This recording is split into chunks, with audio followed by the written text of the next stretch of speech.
तो हम power IC को समझ रहे थे, ठीक है, कल की क्लास के अंदर।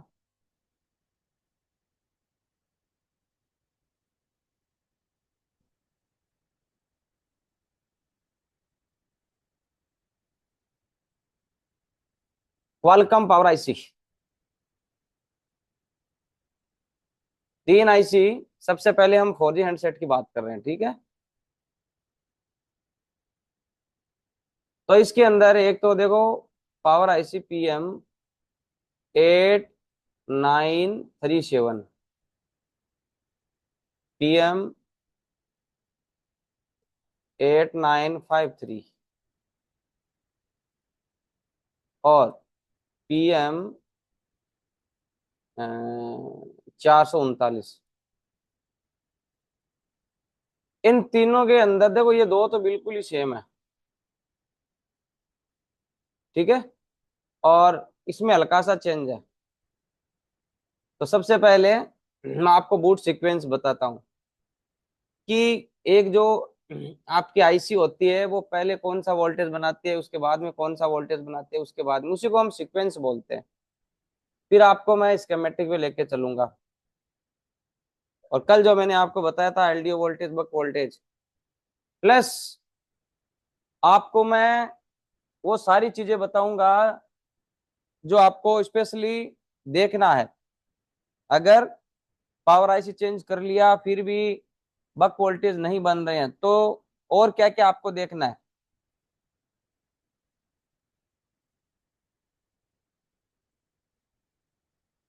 तो हम बूट सीक्वेंस ओपन कर लेते हैं, क्वालकॉम का सिंगल पावर आईसी क्वालकॉम।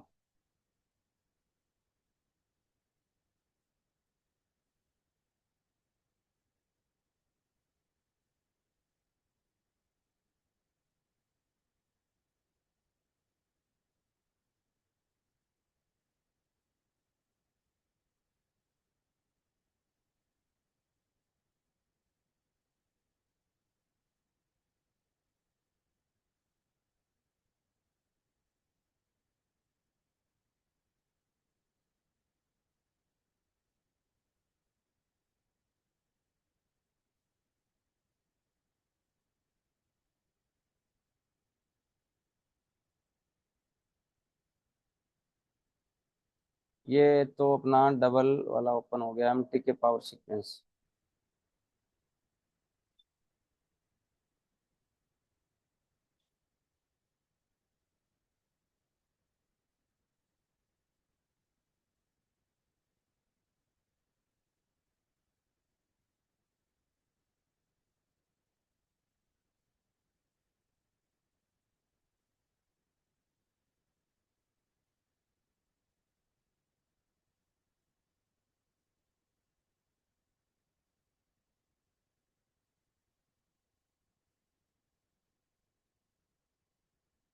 वैसे ही सर्च कर लेते हैं, इसमें आया नहीं है।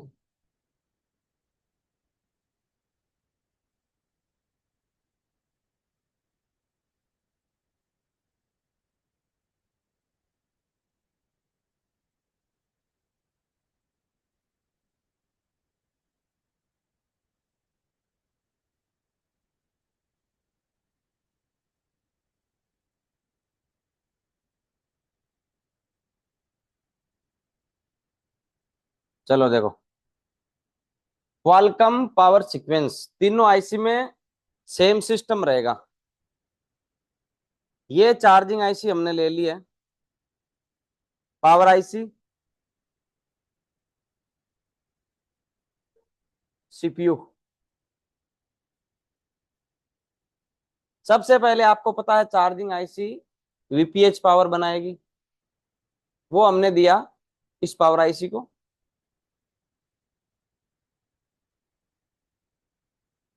ठीक है।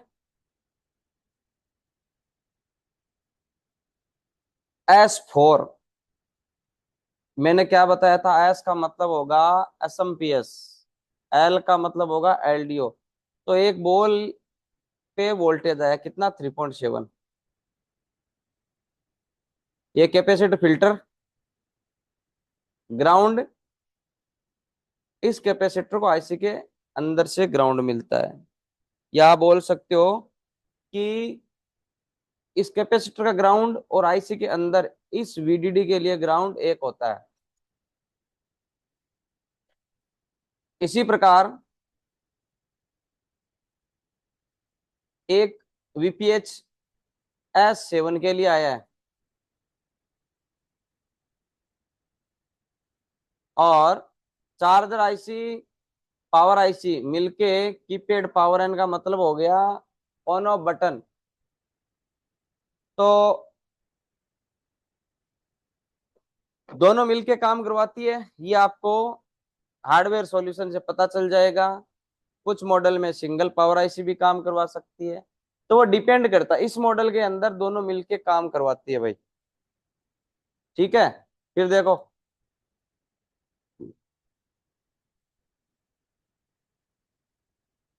ये वीपीएच पावर था।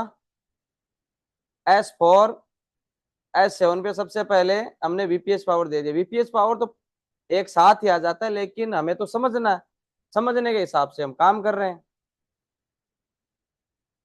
सबसे पहले S4, इसके ऊपर क्या आया, वीडीडी, यानी 3.7 वोल्टेज।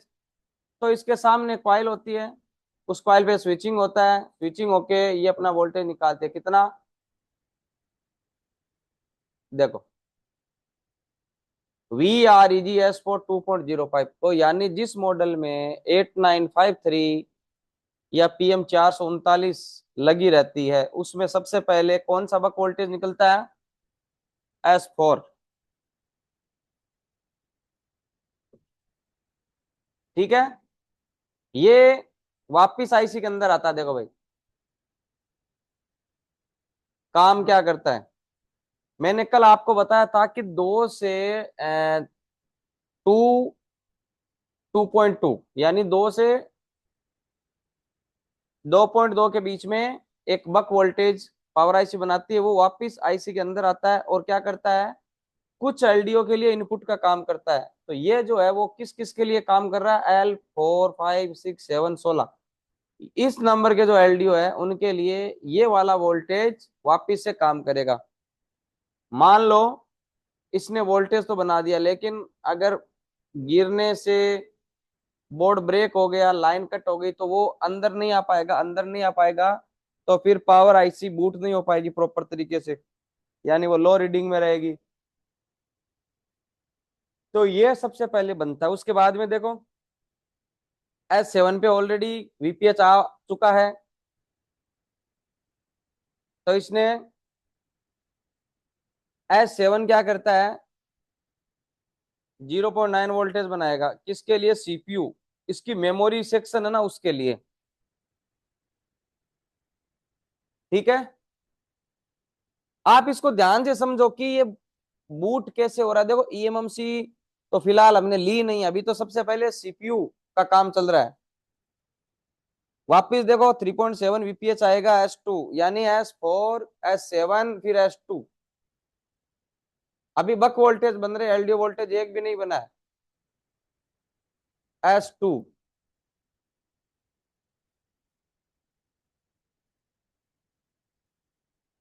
कोर, सीपीयू का जो कोर सेक्शन है उसके लिए वोल्टेज देता है।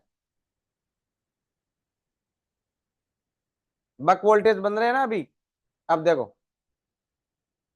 अभी क्या है, यहां मैंने लिखा है वीडीडी का मतलब होता है वोल्टेज ड्रेन टू ड्रेन, या आप इस पे इतना समझ लो कि वीडीडी का मतलब है वोल्टेज है भाई। वीसीसी का मतलब भी वोल्टेज है, एवीडीडी का मतलब भी वोल्टेज है, डीवीडीडी का मतलब भी वोल्टेज है। इसमें क्या है, दो पॉइंट पे आता है ये, दो बॉल पे, S5 और S6 के लिए। अगर दो पे आ रहा तो क्वाइल भी सामने दो होगी भाई। और ये दो क्वाइलें एप्लीकेशन प्रोसेसर के लिए एक साथ हाई करंट बनाती है। तो ये दो बॉलों पे वीपीएच आया, सामने दो क्वाइल रहेगी, दोनों मिलके S5 और S6 मिलके वोल्टेज निकाला है। वोल्टेज यानी करंट, वोल्टेज तो 0.9, और करंट इसके अंदर 5 से 6 एम्पियर का रहता है भाई, और एप्लीकेशन। उसके बाद में देखो एक एमपीपी, ये जो वोल्टेज है ये आपको बाहर चेक करने को नहीं मिलेगा। ये 99% पावर आईसी सीपीयू के बीच में डायरेक्टली रहता है। एमपीपी सेक्शन होता है सीपीयू का, उसके लिए ये काम करता है। तो देखो मैंने कुछ नहीं बनाया इसमें।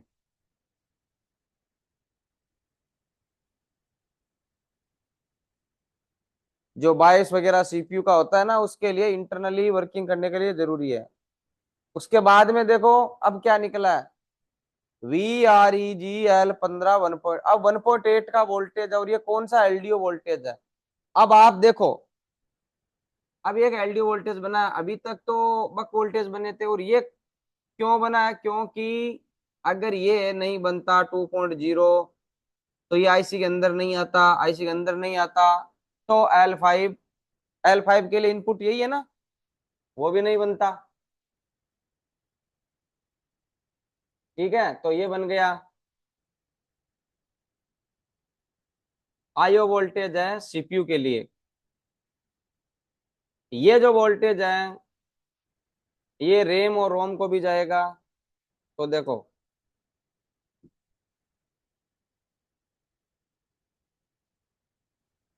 ठीक है, 1.8 रेम को भी मिल गया और रोम को भी मिल गया। अब देखो अक्सोइन, जो क्रिस्टल है उसको वोल्टेज मिल रहा है भैया 20 नंबर एलडीओ से। ठीक है,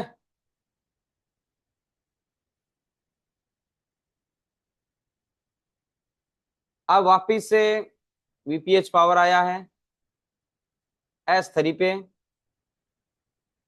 और यहाँ S3 के सामने क्वाइल हमने लगा दी। ये क्वाइल 1.2 का वोल्टेज निकाल रही है, जो कि रेम में जा रहा, देखो गया, ध्यान से समझना, रैम वाले सेक्शन को मिल गया।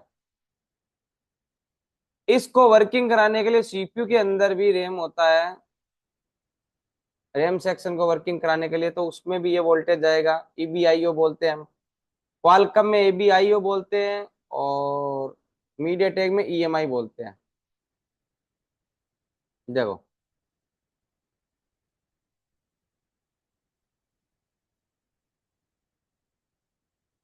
फिर वापिस से 1.8 का वोल्टेज निकला।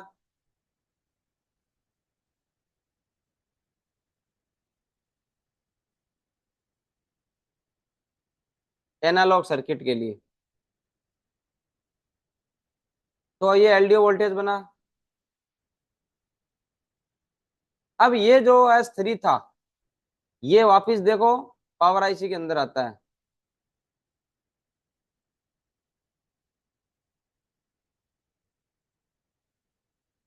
आके क्या करेगा, इसके अंदर जितने एलडीओ है 1 2 3 23 23, इन सब के लिए इनपुट का काम करेगा।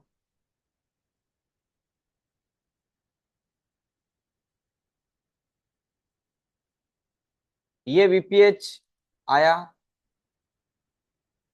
और मैंने कल आपको बताया था कि जो वीपीएच पावर होता है वो भी कुछ एलडीओ को एक्टिव करता है। तो L8 L11 12 13 14 15 और 9 10 17 18 22 इनको भी इनपुट देता है।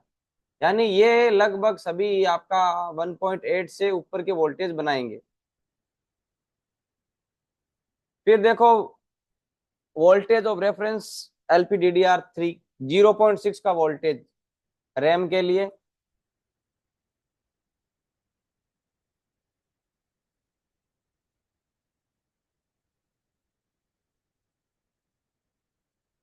सीपीयू के अंदर भी जाएगा और रैम के अंदर भी आएगा।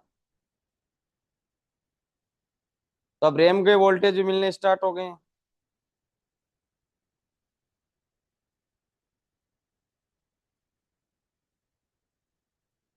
अब देखो 0.9 एलडीओ वोल्टेज 0.9 L3।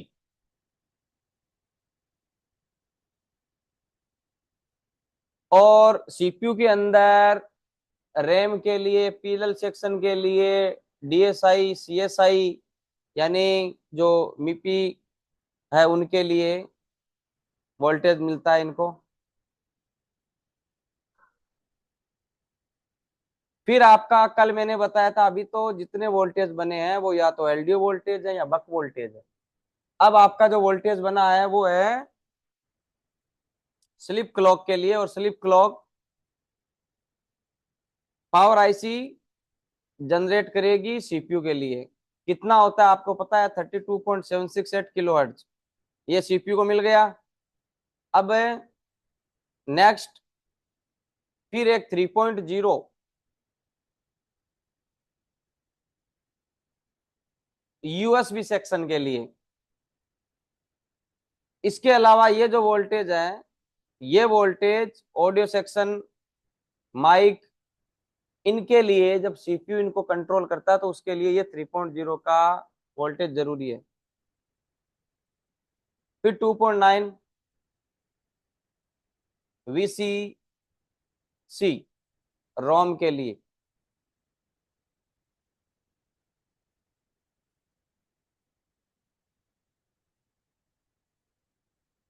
फिर वापिस से 2.9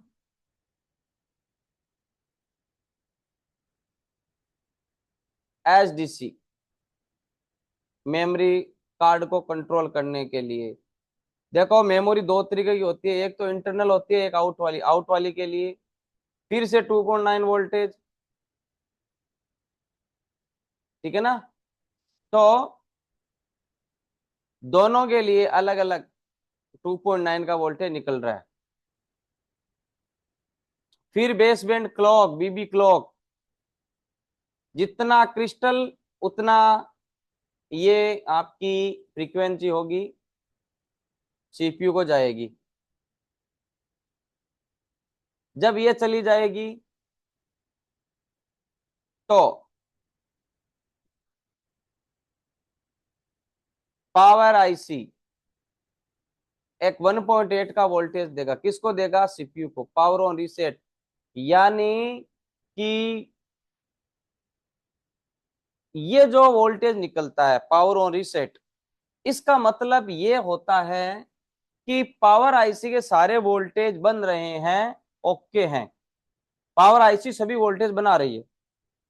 और जब ये मैसेज सीपीयू को चला जाता है कि भाई मेरे सारे वोल्टेज ओके हैं, तो फिर सीपीयू क्या करता है कि अच्छा सारे वोल्टेज ओके हैं, फ्रीक्वेंसी भी मिल रही है, तो ये बोलेगा कि अब तू एक काम कर, इन सबको एक बार जीरो करके एक साथ सबको बना के और फिर उसको डाउन नहीं करना है, तो उसके लिए कमांड देती है पीएस होल्ड। सीपीयू देता है पावर आईसी और सीपीयू इनको। ठीक है ना?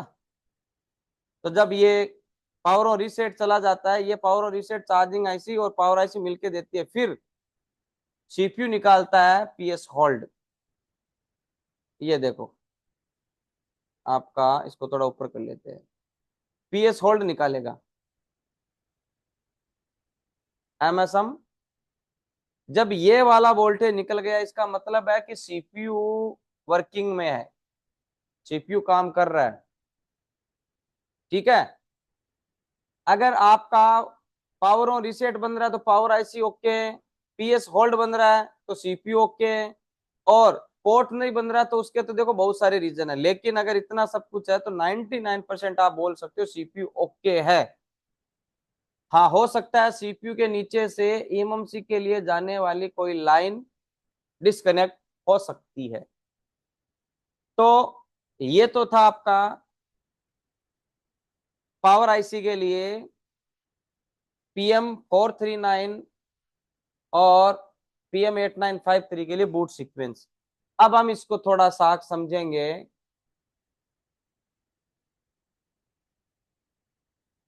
स्केमेटिक में। तो हम नोट 4, रेडमी नोट 4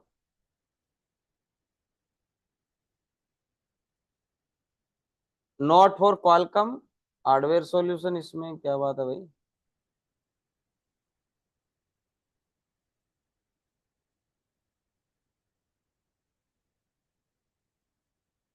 ये रहा, हम स्केमेटिक ओपन करेंगे, लेआउट ओपन करेंगे,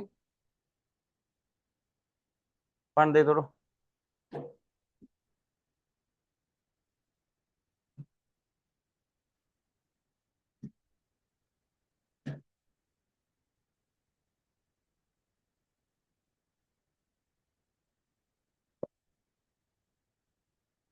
स्केमेटिक भी कर लेते हैं।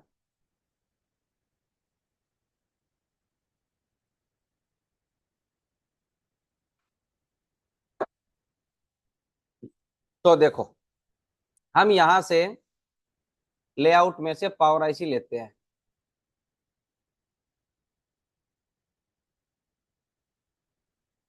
U1000 ये पावर आईसी है, इसका नंबर हमने कॉपी किया, स्केमेटिक में डाला। अब जब मैं इसको जूम कर रहा हूं तो आप देखो, नंबर तो आ गया PM8953 और आगे है U1100 के आगे बी। इसका मतलब अगर कोई भी आईसी आप स्केमेटिक में ओपन करते हैं, अगर वहां पे आपको ABC या 1 2 3 मिलता है, तो इसका मतलब ये होगा कि उसमें उस आईसी के कई सारे सेक्शन है।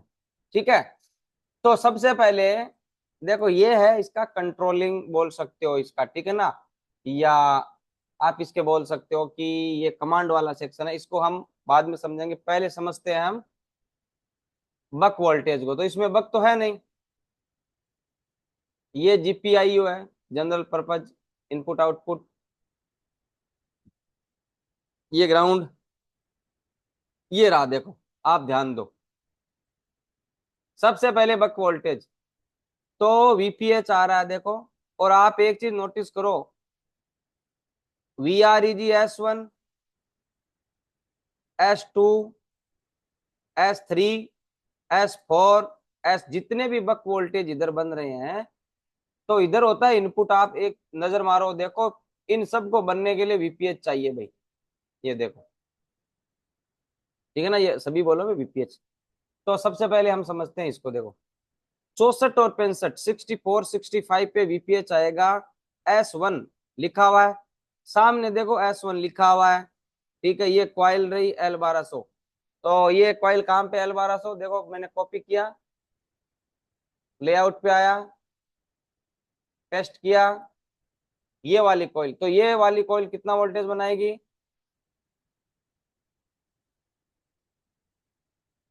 0.8 वोल्टेज बनाएगी। ठीक है, कैसे पता चला, स्विचिंग हुआ, देखो यहाँ पे स्विचिंग होने के बाद में ये आगे चला गया। और इसी प्रकार 105 और 106 पे वोल्टेज आएगा 3.7। और इसके लिए देखो क्वाइल है ये L1201, कितना वोल्टेज, 0.8। उसके बाद में S3 का बनाने के लिए 165 179, और S3 ये रहा, और 1.2। ठीक है, फिर S4 2.05 जो हमने आपको बताया था। फिर S5, देखो S5 ये रहा, ये कॉइल, और S6 वाली, ये दोनों कॉइलें स्विचिंग हो रही है। देखो इसको स्विचिंग तो 155 169 183 बॉल करवा रही है, इसको 158 172 186।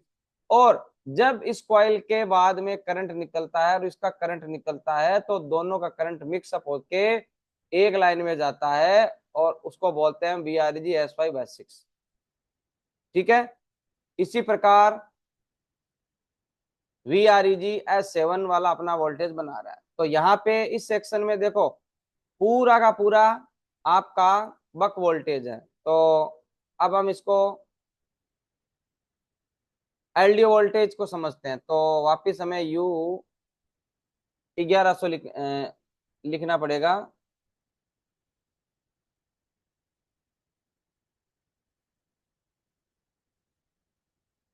ये देखो आपका, VREG L1 L2, इसका मतलब है ई सेक्शन में सारे के सारे एलडीओ वोल्टेज है भाई आपके। ठीक है, अगर आप इसको समझें तो आप देखो, इधर इनपुट है, तो इनपुट में क्या क्या मिल रहा है, 1.2,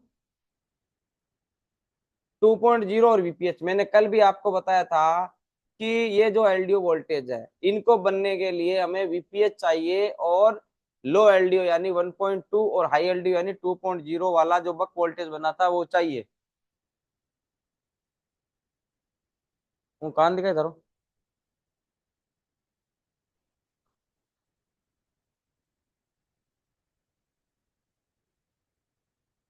इस प्रकार आपका एलडीओ वोल्टेज भी बन गया। चलो, तो दो सेक्शन कंप्लीट हो। अब आपका एलडीओ वोल्टेज और कई बार बक वोल्टेज नहीं बनता है, शॉर्टिंग नहीं है, तो आपको क्या क्या चेक करना है, अब आपको उस पर लेके चलता हूं। तो देखो, मैं और नेक्स्ट करता हूं पावर आईसी का। आपको ये जो सेक्शन है ना, ये देखो माइक ईयरफोन यानी ऑडियो सेक्शन है। ठीक है, ऑडियो सेक्शन में अगर दिक्कत आती है तब आपको इन चीजों को देखना है। ठीक है, लेकिन आपका ऑडियो, आपको मोबाइल को ऑन करना है। तो ये देखो, यहां से शुरू करते हैं। ये क्रिस्टल है, क्रिस्टल खराब हो गया आपका, लो बूट या नो बूट हो सकता है। ठीक है, और देखो कीपैड पावर है ना, ये ऑन ऑफ के लिए है। पावर ऑन रीसेट तो तब बनेगा जब बक और एलडीओ लाइन बनेगी। ठीक है, उसके बाद में ये लाइन अगर डिस्कनेक्ट हो गई ना, एसपीएमआई क्लॉक एसपीएमआई डेटा, तो आपको इसको ध्यान रखना है, एसपीएमआई क्लॉक डेटा की लाइन को चेक करना है, जीआर। उसके बाद में देखो डब्ल्यू टी आर अक्सो, डब्ल्यू सी एन अक्सो, डब्ल्यू टी आर अक्सो क्लॉक। यहाँ क्या है, ये जो पावर आईसी मैंने आपको बताया था कि क्रिस्टल कैसे काम करता है। क्रिस्टल यहाँ जो फ्रीक्वेंसी बना के इसको देता है कितनी, 19.2, वो डब्ल्यू टी आर आईसी यानी नेटवर्क को, वाईफाई को ये पावर आईसी देती है। और आपका बीबी क्लॉक सीपीयू को जाता है, मैंने आपको बताया था। अगर ये आपका रजिस्टर खराब हो गया तो भी आपका बूट सीक्वेंस प्रॉपर नहीं होगा और हो सकता है अप डाउन करे। ठीक है, पावर और रीसेट ना बने, तो आपको इसको भी चेक करना है। उसके बाद में देखो आपका जीएनडी अक्सो एडीसी, अगर इस पे 72 नंबर पिन पे ग्राउंड नहीं मिलेगा तो भी आपका पावर आईसी काम नहीं करेगा। ठीक है, तो स्पेशल जो लाइन है वो बता रहा हूं आपको, देखो इधर आओ आप। डीवीडीडी बाईपास, ये कैपेसिटर हटा दो, डिजिटल सर्किट के लिए है। एवीडीडी बाईपास कैपेसिटर को हटा दो, तो भी आपका पावर आईसी नो बूट पे आ जाएगा। वी कॉइन को हटा दो इन कैपेसिटर को, तो भी आपका नो बूट पे आ जाएगा। ये जो ऑप्शन वाला है ना, ये रजिस्टर ग्राउंड के साथ में, इसको हटा दो, तो आपका पावर आईसी काम नहीं करेगा। ये एक पावर आईसी की बात नहीं है, कोई भी पावर आईसी हो, सब में सेम रूल है।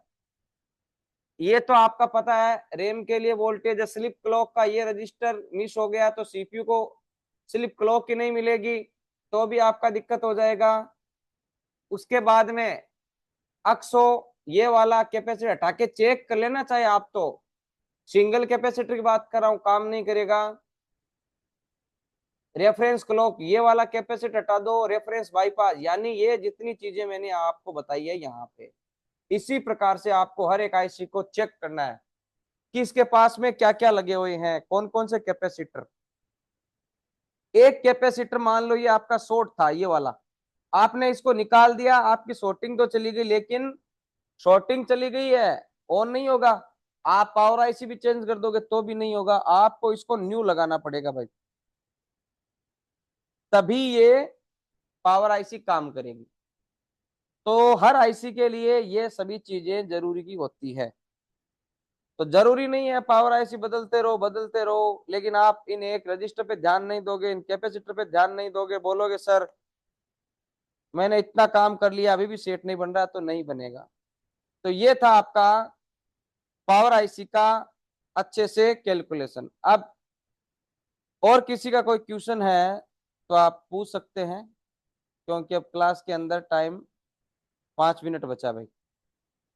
आपको सबको मैंने अनम्यूट कर दिया है, किसी का कोई भी क्वेश्चन है तो पूछो भाई।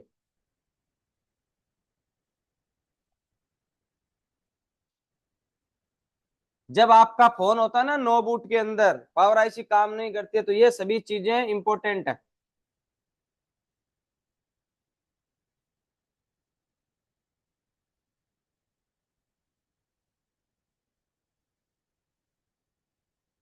चलो कोई नहीं, सर क्वेश्चन हो तो ग्रुप में डाल देना। सर ये मीडियाटेक के जो सीपीयू होते हैं, ये 1.8 की लाइन क्यों ज्यादा शॉर्ट हो जाती है? होती है ना, सबसे ज्यादा जो काम करेगा उसी लाइन में दिक्कत आएगी। हाँ सर, सीपीयू शॉर्ट हो जाता है। हाँ तो सीपीयू चेंज हो जाता है मीडियाटेक में। सर लेकिन उसके लिए प्रोग्रामिंग करनी पड़ेगी ना? नहीं, सेम बोर्ड का सीपीयू लगाओ, चल जाएगा। सेम बोर्ड का, ठीक है सर। 9A तो 9A, 6A तो 6A। ऐसा नहीं है कि 9A वाला 6A में लगाओगे, चाहे नंबर सेम हो, लेकिन आपको लगाना नहीं, लगाना सेम पड़ेगा। ठीक है सर, वो चल जाएगा। मीडिया ठीक है। मीडियाटेक में सर सीपीयू चेंज हो जाता है अगर सेम बोर्ड का हो तो? हाँ बिल्कुल।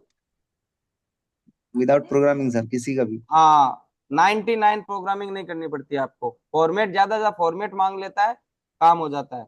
अगर फिर भी करना पड़े तो हो जाएगा, उसमें तो कोई दिक्कत ही नहीं है, सीधा वर्क करता है।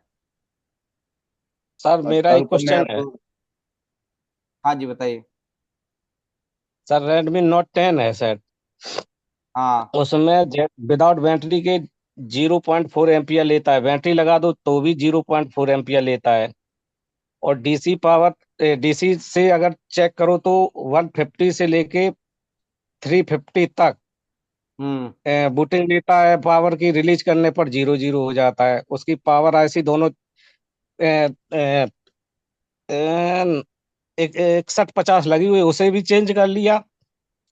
जी आर इकसठ लिया पचास आपने एल सारे? को भी चेंज कर लिया जी आर है। सारे लिए, पावर आईसीओ के? हाँ जी आर, हाँ जी आर ओके आ रही है, कहीं शॉर्टिंग भी नहीं वी मिल रही कॉइन है। वाली लाइन को अच्छे से चेक कर लिया आपने? उसमें शायद वी कॉइन लाइन होगा उसमें। 3.0 वाली वी कॉइन के नाम से। बी कॉइन नहीं है, बी कॉइन तो चेक नहीं किया सर मैंने करो, वैसे। जो और कोई मेरी दिक्कत आती है तो ग्रुप के अंदर डालना, ठीक है ना? पहले इसको चेक करना, और उसमें शायद सर यूएफएस ये है, वी तो वी यूएफएस का कोई। एल चेक कर लिया आपने? क्या, यूएफएस को चेक कर लिया आपने? यूएफएस को चेक किया था एक जगह, वो हल्का हीट हो रहा था तो एक रेजिस्टेंस शॉर्ट मिला था, उसको मैंने चेंज कर दिया दूसरे बोर्ड से। रजिस्टर शॉर्ट मिला था, कितनी वैल्यू थी उसकी? हाँ जी, दोनों तरफ मुझे बीप मिल रही थी और 0.03 जी आर मिल रहे थे। फिर क्या किया आपने? उसको मैंने जैसे रजिस्टर को हटाया तो एक साइड जी आर मिल रही थी 500 प्लस, और दूसरी तरफ ग्राउंड मिल रहा था। अरे तो उसको लगाना जरूरी है, वो आपका ना स्पेशल है रजिस्टर।